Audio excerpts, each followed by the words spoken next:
عسلامة، مرحبا بكم الناس الكل. اليوم ان شاء الله باش نعمل معكم الوصفة متاع البرودة، متاع جيران خشم لوريم، متاع قريب، متاع كحة، متاع كل شيء.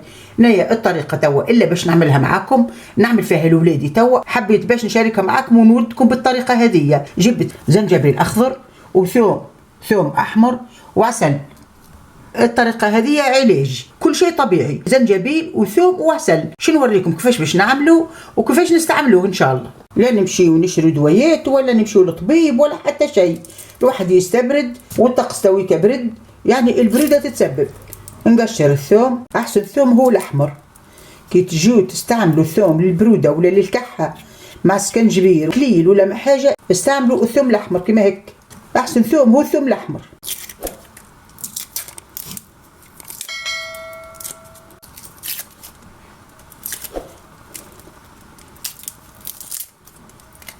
باش ما نطولش عليكم نقشر الثوم ونرجع لكم ان شاء الله.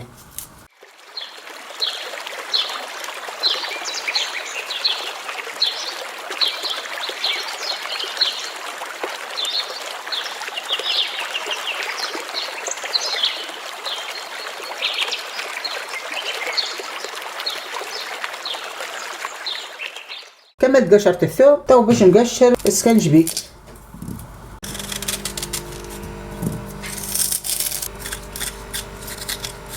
نحيلو دابا القشر الفوقاني.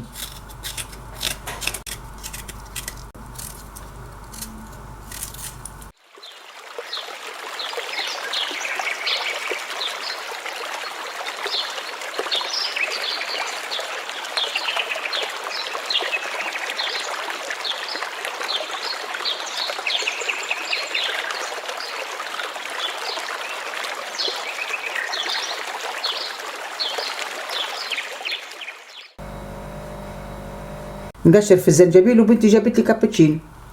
بسم الله. صحة مام. يعطيك الصحة. شلي بنتي؟ عاش ماما. حالك هناك. شكرا بنتي. عاش ماما. عفوا.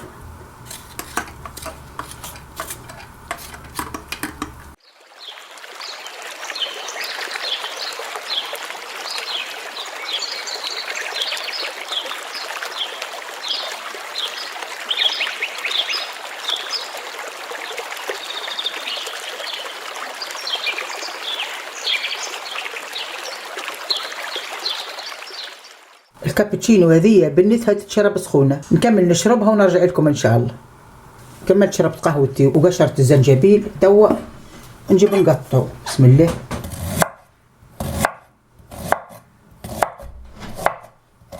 نقطع طريفات باش نرحيه، نقصه عشوائي.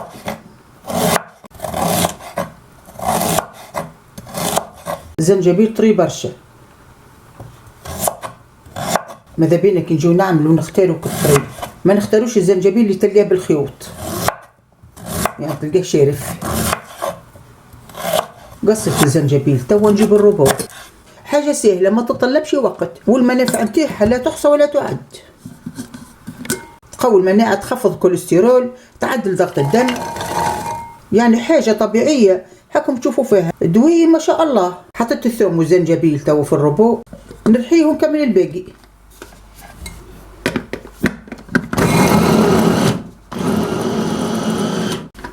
الماكينة تهضم ونكمل الباقي.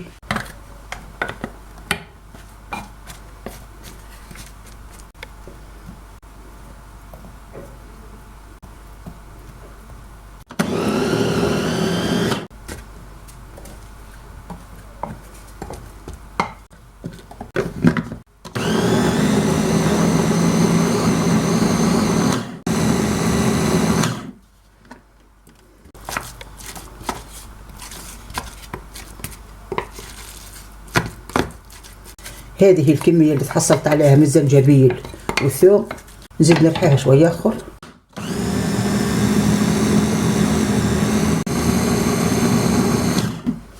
هكاهو نحي الربوع.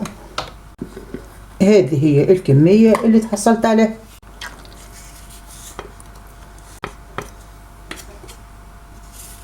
هذه كمية الزنجبيل والثوم.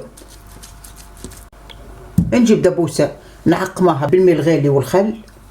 تبدا معقمه، نجيب الخليط بسم الله نحطه في الدبوس بسم الله.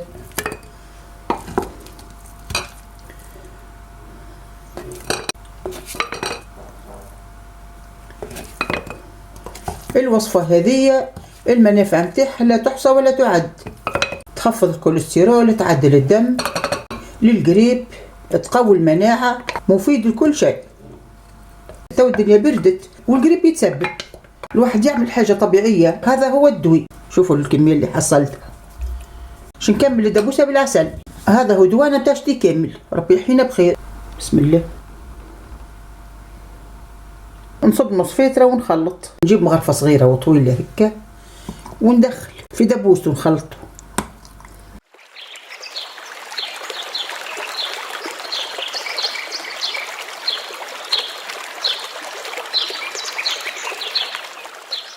نزيد نصب عليه العسل.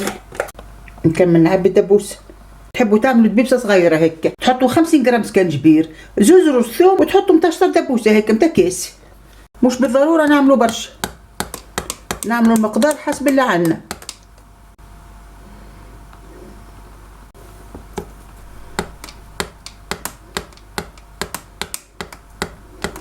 كميه الزنجبيل اللي استعملتها 300 غرام، وحطيت عليهم 9 روز ثوم، وحطيت نص فطر عسل، وزدت الكميه هذه. يعني من زوز دبابس شوفوا الكميه اللي خليتها. مش بالضروره نعملوا برشا، نعملوا دبيبسه قد هذيا، ونحطوا عليه ثوم، نحطوا عليه الزنجبيل. الزنجبيل من المستحسن يبدا فري، يبدا جديد، يبدا اخضر. حركته بالباهي توكايه. شوفوا كل منظر كيف انه. هذه الوصفه للشتي ان شاء الله. شوفوا كيف انه. هذه الكميه اللي عملتها. نجيب تو نغطاها ونحطها في الفريجيدير. ما نستعملوهاش الا بعد 3 ولا 4 ايام. 3-4 ايام نستعملها. نيتا وعملتها في وسط الجمعة باش نبداوها في اول الجمعة، باش نحطها توا في الفريجيدير. بعد 3-4 ايام الواحد ياخذ مغرفة على الخوي، على الريق، على الخوي. نجيبوا مغرفة صغيرة هكا وناخذها على الخوي. يعني وصفة طبية وطبيعية وماهيش مكلفة. هاكم شفتوا زنجبيل وثوم وعسل. نجيبوا نص فطر عسل، كاس، ربع لتر، كل واحد والمقدور نتاعو. الكمية عملتها بتاع شتي كامل. شوفوا تبارك الله. وعلى الخوي على الريق ناخذ مغرفة قد هيك. وصفة فعالة تعطي نتيجتها بسرعة.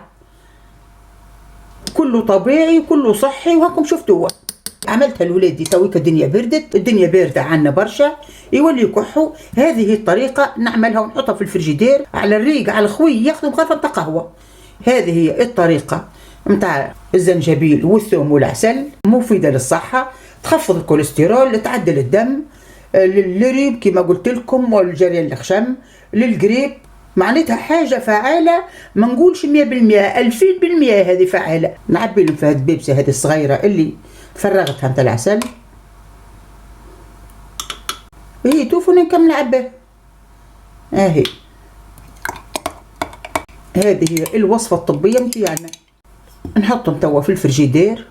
ان شاء الله تكون طريقتي عجبتكم، وما تنساوش تشاركوني في القناة وتفعلوا الجرس. وان شاء الله في دبارة اخرى، واللهم ادمها نعمة واحفظها من الزوال. وبالسلامة.